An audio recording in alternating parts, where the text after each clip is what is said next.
السلام علیکم students, welcome to the online health and physical education class of second year. امید ہے آپ سب لوگ خیریت سے ہوں گی۔ آج کل ہم جو ہے وہ rules for throwing the javelin پڑھ رہے ہیں، جس میں نے آپ لوگوں کو جس کے جو تھے قوانین بتا دی جن 20 میں آپ کے ساتھ شیئر کر چکی ہوں۔ آج ان شاء اللہ تعالیٰ باقی جو ہیں ان کو ہم کور کریں گے۔ تو آئیے اپنے آج کے لیکچر کی طرف چلتے ہیں۔ ہمارا 21 پوائنٹ ہے، نیزہ گرنے کے فوراً بعد اس کی پیمائش کی جائے گی۔ پیمائش کو اس کے اندر رونی کنارے سے لے کر نیزہ گرنے کے سیکٹر تک جو ہے نزدیک ترین نشان تک یہ کی جاتی ہے، ٹھیک ہے۔ جیسے ہی جیولن زمین پر گرتا ہے، گرنے کے بعد وہ ایک نشان بناتا ہے، اور جیسے ہی وہ نشان بنائے گا اس نشان سے لے کے سیکٹر کے اندرونی کنارے سے اس نشان تک اس کی پیمائش کی جائے گی، اور جتنی بھی اس کی پیمائش ہوگی اس کو جو ہے وہ صحیح سمجھا جاتا ہے، اور یہ جیولن میں ہی یوز کیا جاتا ہے۔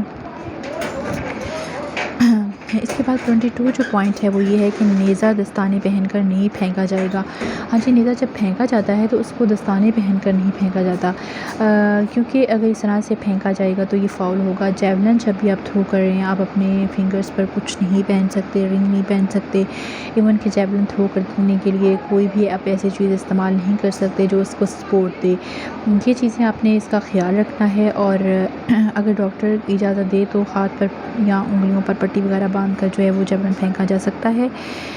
ہاں جی، اگر ڈاکٹر جو ہے وہ پرمیشن دیتا ہے، اگر خدا نہ خواستہ کوئی چوٹ لگ جاتی ہے، کوئی حادثہ رونما ہوتا ہے جس کی وجہ سے ہاتھ پر یا فنگر وغیرہ پر کوئی چوٹ ہے، اور وہاں پر اگر ڈاکٹر پرمیشن دیتا ہے تو اس کی پرمیشن سے جو ہے اس کی پٹی باندھی جا سکتی ہے۔ لیکن یہاں پر میں آپ کو ایک بات کلیئر کرنا چاہوں گی کہ ہاتھ پر جو پٹی باندھی جاتی ہے وہ بھی انتظامیہ مہیا کرتی ہے، ایون کہ وہ کچھ بھی یوز نہیں کر سکتا۔ اگر وہ ایسا کرتا ہے تو یہ فاؤل ہوگا۔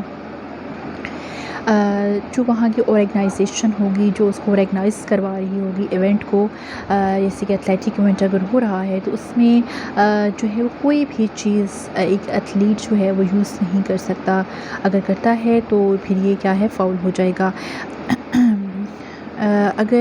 اچھا، اس کے بعد میں آپ کو بتاؤں کہ اگر ڈاکٹر پرمیشن دے دیتا ہے تو پھر ہاتھ پر پٹی وغیرہ جو ہے وہ باندھی جا سکتی ہے، اوپن کٹ ہو اس صورت میں، ٹھیک ہے، اور وہ بھی ڈاکٹر پرمیشن دے گا، اس کا پورا ایک ریکارڈ ہوتا ہے اور وہ وہاں پر یوز ہوتا ہے، ڈاکٹر بھی انتظامیہ کا ہوگا۔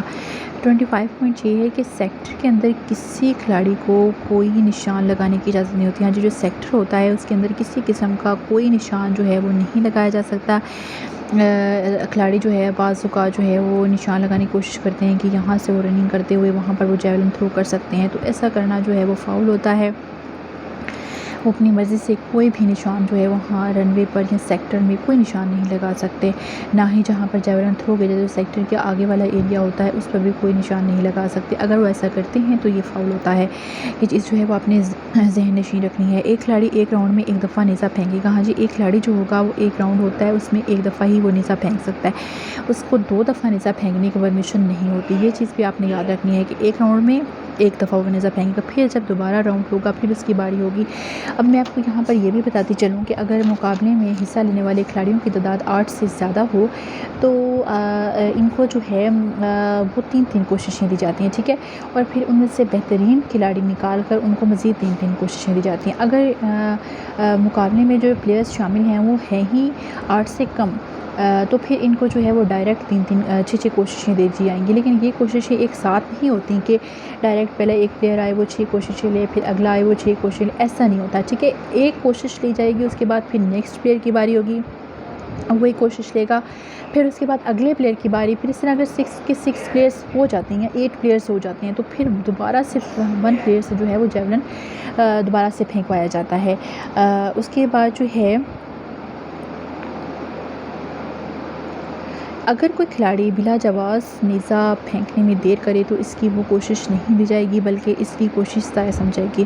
ہاں جی، اگر کوئی کھلاڑی جو ہے اس کو کوئی جواز ہی نہیں ہے نیزہ پھینکنے کا تو وہ دیر کر دیتا ہے، اگر اس سے کہا جاتا ہے کہ جیولن تھرو کرو، اور بلا وجہ وہ تاخیر کرتا ہے، وہاں پر کھڑا رہتا ہے، کسی کی کوئی بات نہیں سنتا، اور اگر وہ ایسا کرتا ہے تو پھر اس کی وہ کوشش ضائع سمجھائے گی، وہ فاؤل ہو جائے گا۔ اگر وہ بار بار یہ حرکت کر رہا ہے تو اس کو مقابلے سے بھی نکالا جا سکتا ہے، اس کا مقابلے سے خارج کیا جا سکتا ہے۔ یہ چیزیں آپ نے یاد رکھنی ہیں، یہ بہت امپورٹنٹ چیزیں ہوتی ہیں جو کہ آپ کی بک میں بہت سی چیزیں نہیں شامل ہوتی ہیں اور آپ کو لیکچر کے دوران ساتھ ساتھ بتائی جاتی ہیں، آپ ان کو نوٹ کر لیا کریں، ٹھیک ہے۔ بعض اوقات ایسی ہی چیزیں MCQs کی صورت میں آپ کے پیپر میں آ جاتی ہیں اور آپ کے سامنے ہوتی ہیں اور پھر آپ کو سمجھ نہیں آتی ہیں، حالانکہ یہ چیزیں ہم آپ کو لیکچر میں بار بار سمجھا رہے ہوتے ہیں، آپ کو بتا رہے ہوتے ہیں۔ اور آپ نے جو ہے وہ اگر کھلاڑی بلا جواز نیزہ پھینکنے میں دیر کرتا ہے، یعنی اگر کوئی کھلاڑی بلا جواز جو ہے وہ نیزہ پھینکنے میں تاخیر کر دیتا ہے، وہ نیزہ تھرو نہیں کرتا، لیکن نیزہ پھینکنے کا ایک ٹائم ہوتا ہے، یعنی 1 منٹ دیا جاتا ہے جیولن کو تھرو کرنے میں۔ اگر وہ اس دوران جو ہے وہ جیولن تھرو نہیں کر پاتا تو پھر یہ فاؤل ہو جاتا ہے۔ اب دیکھیں نیچے انہوں نے یہ لکھ بھی دیا، مینشن بھی کر دیا کہ نیزہ پھینکنے کے لیے کھلاڑی کو 1 منٹ کا وقت دیا جائے گا۔ ہاں جی، نیزہ جب پھینکا جاتا ہے تو ایک کھلاڑی کو صرف 1 منٹ کا وقت دیا جاتا ہے، اس سے زیادہ اس کو ٹائم نہیں دیا جاتا۔ نیزہ پھینکنے کے عمل کے دوران اگر کوئی کھلاڑی اسکریچ لائن کو یا آگے والی لائن کو یا زمین کو چھو لیتا ہے تو یہ فاؤل ہوگا۔ ہاں جی، جب جیولن تھرو کیا جاتا ہے تو سیکٹر کی جو لائنس ہوتی ہیں ان کے اوپر پاؤں نہیں آنا چاہیے، اسپیشلی جو آگے والی لائن ہوتی ہے، اسکریچ لائن ہوتی ہے، اس کے اوپر ہرگز پاؤں نہیں آنا چاہیے۔ اگر اس کے اوپر پاؤں آتا ہے تو یہ فاؤل ہے۔ اگر پاؤں اس کے باہر نکل جاتا ہے، اسکریچ لائن کے باہر یعنی کہ سیکٹر کے ہی باہر ہو جاتا ہے تو یہ فاؤل ہے۔ جیولن تھرو کرنے کے بعد آپ کبھی بھی سیکٹر کے سامنے والے حصے سے ہرگز نہیں نکل سکتے، اگر ایسا ہوگا تو پھر یہ فاؤل ہے۔ آپ کو جیسے ہی جیولن تھرو کرتے ہیں، جیولن تھرو ہوتے ہوئے جو ہے وہ ہوا میں اڑتا ہوا زمین پر گرتا ہے، نشان بناتا ہے، اور جب وہ گر کے زمین پر ساکن نہیں ہو جاتا یا ویسے ہی زمین وہ گڑا ہوا ہوتا ہے اور وہ ساکن نہیں ہوتا، اس وقت تک ایک ایتھلیٹ جو ہے وہ سیکٹر سے باہر نہیں آ سکتا، اور سیکٹر سے اگر وہ باہر آئے گا تو بھی وہ جو ہے وہ سیکٹر کی پچھلی سائڈ سے ہی جائے گا، یعنی کہ وہ سیکٹر کے فرنٹ ایریا سے یا سائڈ سے وہ نہیں نکل سکتا، جو سائڈ لائنز اس کی ہوتی ہیں۔ نیزہ پھینکنے کے لیے کھلاڑی کی بہترین گرفت کے لیے انگلیوں پر پاؤڈر جو ہے وہ لگایا جا سکتا ہے۔ ایک کھلاڑی ریڑھ کی ہڈی کو جھٹکے سے بچانے کے لیے بیلٹ باندھ سکتا ہے۔ ہاں جی، ایک کھلاڑی جو ہے وہ ریڑھ کی ہڈی کو جھٹکے سے بچانے کے لیے اگر اس کو جھٹکا لگتا ہے، اس کو جرک لگتا ہے، تو کیونکہ دیکھیں جیولن جب تھرو کیا جاتا ہے تو ایک بڑی فورس یوز ہوتی ہے، اس میں ایک پورا انسان جو ہے وہ اپنی پوری پاور لگاتا ہے اور ایک جرک کے ساتھ جیولن کو جو ہے وہ تھرو کیا جاتا ہے۔ یہ تمام چیزیں جو ہیں ہو سکتا ہے کہ اس کی کمر میں جھٹکے کا باعث بن سکتی ہوں، تو ان تمام صورتوں کو مد نظر رکھتے ہوئے کیا کیا جاتا ہے کہ بیلٹ کا استعمال کیا جاتا ہے۔ جب ایک کھلاڑی کسی دوسرے مقابلے میں حصہ لینا چاہتا ہے تو وہ جج صاحبان کی مدد سے یعنی کہ ان سے پرمیشن لے کر حصہ لے سکتے ہیں۔ ہاں جی، جب کیونکہ ایتھلیٹک ایونٹس ایک ایسی چیز ہے کہ ایک پلیئر جو ہے وہ 3 ایتھلیٹک ایونٹس میں ایک وقت میں پارٹیسپیٹ کر سکتا ہے، یعنی کہ اگر تینوں ایونٹس اکٹھے ایک ساتھ ایک جگہ پر ہو رہے ہیں، فار ایگزامپل جیسے کہ جیولن کا ہے، شاٹ پٹ ہے یا ڈسکس ہے، یہ تینوں ایونٹ ایک جگہ پر ہو رہے ہیں اور مقابلہ ہو رہا ہے جیولن کا، تو جیولن کا جب اس کی باری آئے گی وہ جیولن تھرو کر لے گا، جیولن تھرو کرنے کے فوراً بعد وہ اپنے آفیشیل یعنی کہ وہ جج جو ہوگا اس سے پرمیشن لے گا کہ میں نے فلاں مقابلے میں یعنی کہ جو شاٹ پٹ ہے یا ڈسکس ہے اس میں میں نے جو ہے وہ پارٹیسپیٹ کیا ہوا، تو کیا میں اس کو تھرو کر سکتا ہوں؟ وہ اس کو بالکل پرمیشن دیں گے۔ اس کے بعد وہ وہاں سے پرمیشن لیتے ہوئے وہاں جائے گا اور بتائے گا کہ میں وہاں جیولن تھرو کر کے آیا ہوں۔ اس کے بعد وہ وہاں پر شاٹ پٹ یا ڈسکس تھرو کرے گا اور نیکسٹ اسی طرح وہ جو ہے وہ اپنی باری لیتا رہے گا۔ اسی طرح یہ تمام چیزیں بھی جو ہیں وہ قرآن اندازی سے صحیح کی جاتی ہیں، اس طرح ڈائریکٹلی ان کو نہیں کیا جاتا۔